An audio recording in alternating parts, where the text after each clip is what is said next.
Hi friends, అందరూ ఎలా ఉన్నారు? ఇంగ్లీష్ మెయినింగ్ ఛానల్కి స్వాగతం, సుస్వాగతం. ఫ్రెండ్స్, నన్ను చాలామంది అయితే కామెంట్స్ అడిగారు, సార్ పార్ట్స్ ఆఫ్ స్పీచ్ గురించి అయితే చెప్పమని.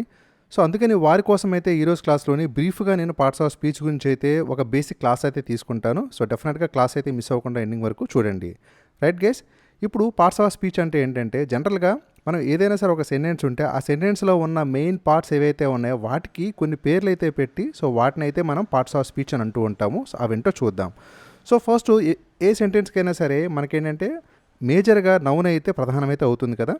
అయితే ఈ నౌన్ అంటే ఏంటంటే ఏ పేరైనా సరే సో ఆ పేరు అనేది ఉంటే కనుక దాన్ని మనం నౌన్ అంటాము. ఇప్పుడు చూడండి ఎగ్జాంపుల్, ఇక్కడ మహేష్ డ్రోవ్ అ కార్ అంటే మహేష్ కారును నడిపాడు. రైట్, ఇక్కడ ఎవరు చేసింది అంటే కర్త ఎవరు అనేది ఇక్కడ ఇంపార్టెంట్. సో ఎవరు? మహేష్ కదా, పేరేంటిది? మహేషే కదా. అలాగే ఏం నడిపాడు? కారు నడిపాడు. అవునా? అంటే ఎవరు ఏం చేశారు, ఏదైనా సరే పేరండి, నేమ్ అయితే దాన్ని నౌన్ అంటారు. ఇది అందరికీ తెలిసిందనే నేను అనుకుంటూ ఉన్నాను. కాబట్టి ఇక్కడ పార్ట్స్ ఆఫ్ స్పీచ్లో మనకి మహేష్, కార్ ఈ రెండు కూడా మనకి నౌన్ అవుతాయి. రైట్, ఇక తర్వాత పార్ట్స్ ఆఫ్ స్పీచ్లో ప్రొనౌన్ అయితే చూద్దాము. ప్రొనౌన్ అంటే ఏంటి అంటే నౌన్కి బదులుగా వాడే పదాలు ఏవైనా సరే ఉంటే దాన్ని మనం ప్రొనౌన్స్ అంటాము. అంటే ఇప్పుడు మహేష్ అంటే మనం పేరు డైరెక్ట్ నేమ్ అయితే అవుతుంది. దానికి ప్రొనౌన్ ఏమవుతుంది అంటే మహేష్ని మనం మరొకలాగా అతని పేరు తెలియనప్పుడు ఏమంటామో అతను అంటాం కదండి. సో ఇట్లాగా పేరుకు బదులుగా మనకు తెలియనప్పుడు మనం అతను, ఆమె, అది, ఇది, వారు అని అట్లాగ అంటూ ఉంటాము. సో వాటినే ప్రొనౌన్స్ అని అంటారు. రైట్, నౌన్కి బదులుగా వాడే పదాలే ప్రొనౌన్స్ అంటే. అంటే ఫర్ ఎగ్జాంపుల్ ఇప్పుడు మేము వాళ్ళంటే అంటే మాకు వాళ్ళంటే ఇష్టం అనే పదం ఉంది. సో దీంట్లో ప్రొనౌన్ ఏమవుతుంది? మేము, వి అనేది ఏదైతే ఉందో మాకు అనేది ఇక్కడ ప్రొనౌన్ అయితే అవుతుంది. అవునా? అట్లాగే దెమ్ అంటే వారిని అంటే వాళ్ళంటే అనేది కూడా మనకి ప్రొనౌన్ అయితే అవుతుంది కదా. అంటే పేర్లకు బదులుగా అంటే సింగిల్ అయినా సరే, ప్లూరల్ అయినా, గ్రూప్ ఆఫ్ పీపుల్ అయినా పేర్లకు బదులుగా మనం వారికి మనం వేరే పదాలతో మనం వాళ్ళని మాట్లాడుతూ ఉంటాము. వాటినే ప్రొనౌన్స్ అని అంటూ ఉంటారు. ఇది కూడా అందరికీ తెలిసింది అనుకుంటున్నాను. ఇక నెక్స్ట్ చూద్దాం.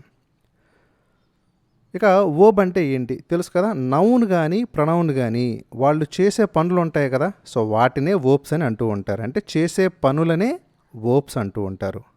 ఏ పనైనా సరే, వాట్ ఎవర్ ఏదైనా సరే తీసుకోండి. ఇక్కడ చూస్తే హీ వెంట్ దేర్ అని ఉంది. అంటే అతను అక్కడికి వెళ్ళాడు అనేది ఉంది అనమాట. దీంట్లో మనం నౌన్ అయితే ఏమంటాం? ఇక్కడ నౌన్ అయితే ఏమి లేదు, ఎందుకంటే హీ అంటే అతను కాబట్టి ఇది ప్రొనౌన్ అవుతుంది. ప్రొనౌన్ అయితే ఉంది. నెక్స్ట్ అక్కడ వెంట్ అనేది ఉంది కదా. వెంట్ అంటే ఏంటి అంటే వెళ్ళాడు అనేదాన్ని మనం వెంట్ అంటూ ఉంటాం. అంటే వెళ్ళడం అనేది ఒక పనే కదా. కాబట్టి ఇక్కడ వెంట్ అనేది కూడా మనకి ఏమవుతుంది? వర్బ్ అవుతుంది. ఓకేనా? ఈ వర్బ్ అనేది మనకి సెకండ్ ఫామ్లో ఉంది, అది వేరే విషయం. కానీ ఇది వర్బ్ ఫామ్ అనమాట. వెంట్ అనేది గో, వెంట్, గాన్ ఇవన్నీ కూడా మనకి వర్బ్ ఫామ్స్ అవుతాయి. అయితే టెన్స్ బట్టి, కాలాన్ని బట్టి వర్తమాన కాలంలో ఒకటి ఉంటుంది, అలాగే భూతకాలంలో ఒకటి ఉంటుంది, భవిష్యత్తులో ఒకటి ఉంటుంది. అంతే కదా. ఓకే, అతను అక్కడికి వెళ్ళాడు. ఇక్కడ పార్ట్స్ ఆఫ్ స్పీచ్లో మనకి వర్బ్ అనేది వెంట్ అవుతుంది. ఇక తర్వాత అడ్జెక్టివ్ అంటే ఏంటి? అడ్జెక్టివ్ అంటే ఏంటంటే జాగ్రత్తగా వినండి. అడ్జెక్టివ్, యాడ్వర్బ్ ఈ రెండింటిని కూడా మీరు ఎక్కువ మంది అయితే మర్చిపోతూ ఉంటారు. తర్వాత మళ్ళా దాని గురించి అసలు కన్ఫ్యూజ్ అవుతూ ఉంటారు. అడ్జెక్టివ్ అంటే నౌన్ కానీ ప్రొనౌన్ కానీ ఉన్నాయి కదా. సో వాటి యొక్క గుణాలను, స్థితిని తెలియచేసే పదాలే మనకి అడ్జెక్టివ్స్ అన్నమాట. అంటే గుణం అంటే ఏంటి అంటే మంచివాడు, చెడ్డవాడు, సన్నవాడు అంటే లావుగా ఉన్నవాడు, పొట్టివాడు, పొడుగ్గా ఉన్నాడు, ఇట్లాగా ఇవన్నీ గుణాలే కదా. రూపము ఇవన్నీ గుణాలే కదా. సో వాటన్నిటిని గురించి తెలియచేసే పదాలు ఏవైనా సరే ఉంటే కనుక వాటినే మనం ఇంగ్లీష్లో అడ్జెక్టివ్స్ అంటాము. ఇప్పుడు షీ ఈజ్ బ్యూటిఫుల్ అని ఉంది అంటే ఆమె అందంగా ఉంది. ఇక్కడ బ్యూటిఫుల్ అనేది ఏమవుతుంది? అదే ఆమె గుణము కదా, అంటే రూపము ఎలా ఉంది? అందంగా ఉంది. కాబట్టి ఇక్కడ బ్యూటిఫుల్ అనేది మనకి పార్ట్స్ ఆఫ్ స్పీచ్లోని అడ్జెక్టివ్ అయిందనమాట. ఈ విధంగా మీరు చాలా అన్ని పదాలు తీసుకోండి, ఏ పదమైనా సరే మనకి అడ్జెక్టివ్ అవుతుంది. ఇక అలాగే యాడ్వర్బ్ అంటే ఏంటి అంటే ఒక పని ఎప్పుడు, ఎక్కడ, ఎలా జరుగుతుందో తెలియచేసే పదమే యాడ్వర్బ్ అనమాట. ఎగ్జాంపుల్ చెప్తాను చూడండి, మీరు ఈ సెంటెన్స్ కూడా జాగ్రత్తగా గమనించండి. ఏదైనా సరే ఒక పని ఉందంటే కనుక ఆ పని అనేది ఎప్పుడు, ఎక్కడ జరిగింది, ఎలా జరిగిందో తెలియజేసే పదమే మనకి యాడ్వర్బ్ కూడా అవుతుంది. అంటే ఫర్ ఎగ్జాంపుల్ ఇది కూడా స్థితినే చూపిస్తుంది దాదాపుగా.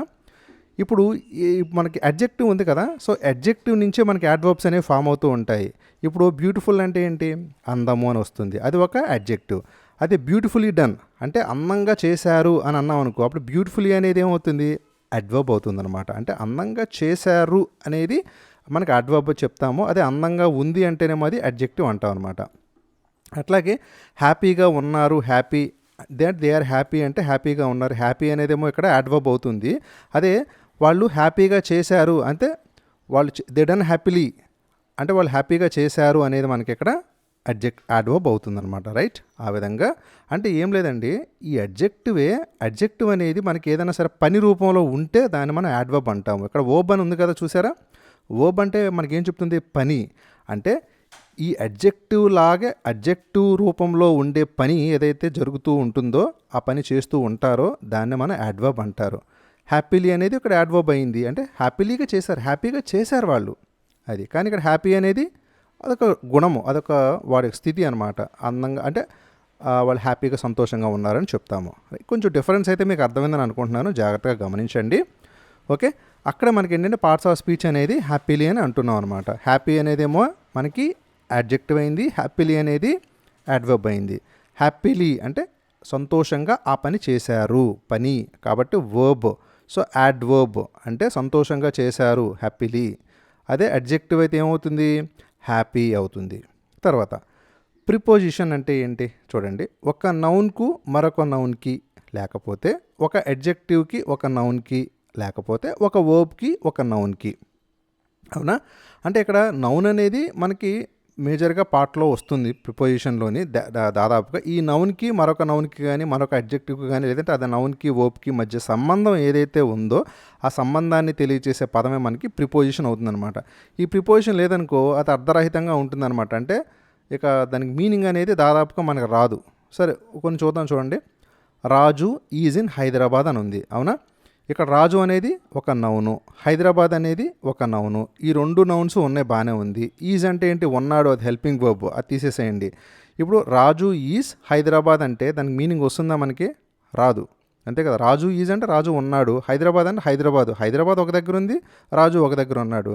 ఇంక ఏంటి దానికి మన రిలేషన్షిప్ అనేది ఏదైనా సరే సంబంధం అనేది ఉండాలి కదా, దానికే మనం ఏంటంటే ఇన్ అనేది యూజ్ చేస్తాం. ఇప్పుడు ఇన్ అంటే ఏంటి? లోపల. అంటే హైదరాబాదులో ఉన్నాడు అని చెప్పడానికి మనం రాజు ఈజ్ ఇన్ హైదరాబాద్ అంటాం అనమాట. రైట్? అంటే ఒక నౌన్ ముందైతే మనం ప్రీ అంటే ముందనమాట.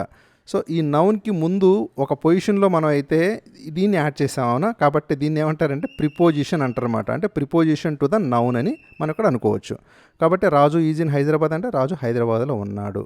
ఓకే, అందుకని మనం ఇక్కడ ఏమంటాం? ప్రిపోజిషన్. అవునా? సో మనం అది ఈ పొజిషన్ అనేది దీని ముందు కనుక పెట్టలేదనుకోండి, అసలు మనకి అర్థం అనేది రాదు, అసలు సంబంధం అనేది మనం నిర్వచించలేము. రైట్? అది. ఓకే, తర్వాత ఇంకా కంజంక్షన్ అంటే ఏంటి? ఇది చాలామందికి తెలుసు. కంజంక్షన్ అంటే ఒక రెండు పదాలను కలిపేది అని మనం చెప్పొచ్చు, అంతే కదా. అంటే Charan and Ram are friends. అంటే చరణ్ రాము ఇద్దరు కూడా స్నేహితులు అని చెప్తున్నాను. సో ఇక్కడ చరణ్ ఉన్నాడు, అలాగే రాము ఉన్నాడు. ఓకే, ఆర్ అంటే ఉన్నారు అని, ఫ్రెండ్స్ స్నేహితులుగా ఉన్నారు. మరి ఇక్కడ ఈ రెండింటిని కూడా కలిపే పదం ఏదైనా ఉందా అంటే అది అండే కదా, అంటే మరియు. సో ఇట్లాంటి పదాలన్నింటిని మనం ఏమంటాము? కంజంక్షన్స్ అంటాము. అవునా? సో ఫ్యూచర్ క్లాస్లో ఇంకా మనం వీటి గురించి బ్రీఫ్గా నేర్చుకుందాము. అయితే బేసిక్గా పార్ట్స్ ఆఫ్ స్పీచ్ గురించి కొంతమంది బ్రీఫ్గా అయినా సరే చెప్పాలి కాబట్టి నేనైతే వాళ్ళకి ఎక్స్ప్లెయిన్ చేస్తున్నాను. ఓకే, ఇదండి టోటల్గా అయితే ఇంకా రేపటి నుంచి నేను చెప్పబోయే క్లాసులు ఇక మీరు ఇంగ్లీష్లో ఒక నెక్స్ట్ లెవెల్కి రీచ్ అవుతారు డెఫినెట్గా ఆ క్లాసెస్ అనేవి మీరు వింటే. దానికోసం అయితే నేను ఇప్పుడు ఏం చెప్తున్నానంటే, మీకు ఛానల్ని అయితే సబ్స్క్రైబ్ చేసుకోకుండా చూస్తున్న వాళ్ళకి నేను చేసే రిక్వెస్ట్, సబ్స్క్రైబ్ చేసుకోండి. ఎందుకు సబ్స్క్రైబ్ చేసుకోమంటున్నానంటే, నేను రేపటి నుంచి చెప్పే క్లాసెస్ మీకు నోటిఫికేషన్ రూపంలో రావాలి. సో మీరు వాటన్నిటిని కూడా సీరియల్గా ఒకదాని తర్వాత ఒకటి మీరు చూడాలి, నేర్చుకోవాలి అంటే మాత్రం డెఫినెట్గా మీరు సబ్స్క్రైబ్ చేసుకుంటేనే మీకు ఆ నోటిఫికేషన్స్ వస్తాయి. అవునా? అలాగే దాంతోపాటు ఏంటంటే ఈ వీడియోని మీరు అట్లీస్ట్ లైక్ చేసినా సరే యూట్యూబ్ ఆల్గారిథం ప్రకారము మీరు ఏవైతే లైక్ చేస్తారో వాటిని యూట్యూబ్ మీకు చూపిస్తుంది, ఒకవేళ మీరు సబ్స్క్రైబ్ చేసుకోకపోయినా. కాబట్టి లైక్ కూడా చేయండి. అవునా? ఎందుకంటే ఇప్పుడు నేను రేపటి నుంచి చెప్పే క్లాసులు నేను మీకు ఎక్స్ప్లెయిన్ చేస్తాను. ఓకే, దీంతో పాటుగా మనకి కంజంక్షన్ తర్వాత మనకి ఇంటర్జంక్షన్ అని చెప్పి ఇంకొక పార్ట్స్ ఆఫ్ స్పీచ్ అయితే ఉంది. ఇంటర్జంక్షన్ అంటే ఏంటంటే అకస్మాత్తుగా మనసులో కలిగే భావాలు ఏవైతే ఉన్నాయో సో వాటిని సూచించే పదాలను మనం ఇంటర్జంక్షన్స్ అంటారు. అంటే ఏంటి? అలాస్ అని, అబ్బా అని అంటే బాధగా పడేదే కానీ, లేదంటే హుర్రే అని కానీ, లేదంటే వావ్ అని కానీ, ఇట్లాంటి పదాలు ఏవైతే ఉన్నాయో వాటిని మనం ఇంటర్జంక్షన్స్ అంటారనమాట. ఇక్కడ చూడు, వావ్ దట్స్ అమేజింగ్ అంటే సడన్గా అకస్మాత్తుగా చూడగానే మనకి అబ్బా అద్భుతంగా ఉందని అనిపించిన పదాలు అనమాట, వాటినే ఇంటర్జంక్షన్స్ అంటారు. రైట్. ఈ రోజుతో ఈ క్లాస్ అయ్యింది. ఇంకా రేపటి నుంచి మనం చెప్పుకోబోయి దాదాపుగా ఒక 10 క్లాసులు అవ్వచ్చు, 11, 12 క్లాసులు అవ్వచ్చు. నేనైతే ఇక క్లాసుల్ని మేక్ చేసినప్పటికీ నాకు ఆ నెంబర్ అయితే వస్తుంది బయటికి. ఎందుకంటే బ్రీఫ్గా చెప్తానండి. మనం ఇప్పటివరకు కూడా దాదాపుగా 93 క్లాసెస్ చెప్పుకున్నాం కదా. వీటన్నిటిలో కూడా మనం టెన్సెస్ గురించి నేర్చుకున్నాము, అలాగే మనం యాక్టివ్ వాయిస్, ప్యాసివ్ వాయిస్ గురించి నేర్చుకున్నాము, డైరెక్ట్ ఇండైరెక్ట్ స్పీచ్ గురించి నేర్చుకున్నాము. ఇక తర్వాత చాలా విషయాలు అయితే మనం నేర్చుకున్నాము. అయితే వాటన్నిటిని కూడా నేను క్లబ్ చేసి ఇప్పుడు హెల్పింగ్ వర్బ్తో పాటుగా మనం అంటే రివర్స్లో అనమాట. ఇప్పుడు ఒక సెంటెన్స్ చదివినప్పుడు సెంటెన్స్లో హెల్పింగ్ వర్బ్ ఒక పార్ట్. నేనేం చేస్తాను, ఇప్పుడు హెల్పింగ్ వర్బ్ తీసుకొని ఆ హెల్పింగ్ వర్బ్ అనేది అసలు టెన్సెస్లో వస్తుందా, ప్యాసివ్ వాయిస్, యాక్టివ్ వాయిస్లో వస్తుందా, డైరెక్ట్ ఇండైరెక్ట్ స్పీచ్లో వస్తుందా, అసలు ఆ పదాన్ని కంప్లీట్గా ఎక్స్ప్లోర్ చేస్తానండి. ఆ క్లాసెస్ మనకి నెక్స్ట్ రాబోతూ ఉన్నవి. ఈజ్, యామ్, ఆర్ ఎక్కడ వస్తాయి, వాజ్, వర్ ఎక్కడ వస్తాయి, హ్యావ్, హ్యాజ్ ఎక్కడైనా సరే ఇంగ్లీష్లో వాయిస్లో రానివ్వండి, టెన్సెస్లో రానివ్వండి, డైరెక్ట్ ఇండైరెక్ట్ స్పీచ్లో రానివ్వండి, ఎక్కడైనా సరే రానివ్వండి, స్పెషల్ కేసెస్లో రానివ్వండి, ఎక్కడ వచ్చినా సరే నేను వాటన్నిటి కేసెస్ వైజ్గా తీసుకొని మీకు టాపిక్స్ వైజ్గా మీకు చెప్తాను. అలాగే హ్యాడ్ ఎక్కడెక్కడ వస్తుంది, డూ డస్ ఎక్కడెక్కడ వస్తాయి, డిడ్ ఎక్కడ వస్తుంది, విల్ ఎక్కడ వస్తుంది, వుడ్ ఎక్కడ వస్తుంది, షెల్ ఎక్కడ వస్తుంది, మస్ట్ ఎక్కడ వస్తుంది, మే ఎక్కడ వస్తుంది, మైట్ ఎక్కడ వస్తుంది, కెన్, కుడ్ ఎక్కడ వస్తూ ఉంటాయి, నీడ్ ఎక్కడ వస్తుంది, ఆర్ టు ఎక్కడ వస్తుంది, యూజ్ టు ఎక్కడ వస్తుంది, డేర్ ఎక్కడ వస్తుంది. చూసారా, 17 టాపిక్స్ అండి. ఈ 17 టాపిక్స్ కూడా మీరు ఒక్క టాపిక్ కూడా మిస్ అవ్వకుండా చూడండి. ఎక్కడ నేను ల్యాగ్ లేకుండా దాదాపుగా వీలైనంత తక్కువ టైంలోనే ఆ క్లాసెస్ అన్నిటిని కూడా కవర్ చేయడానికి ట్రై చేస్తాను. ఎందుకంటే తెలియని వాళ్ళు ఉంటారు, తెలిసిన వాళ్ళు ఉంటారు కాబట్టి సో వీలైనంత సాధ్యంగా బ్రీఫ్గానే ఎక్స్ప్లెయిన్ చేయడానికి ట్రై చేస్తాను. ఓకే, ఐ హోప్ మీరైతే క్లాసెస్ని డెఫినెట్గా ఎంజాయ్ చేస్తారని అనుకుంటున్నాను. Thank you for watching English mining. జై హింద్.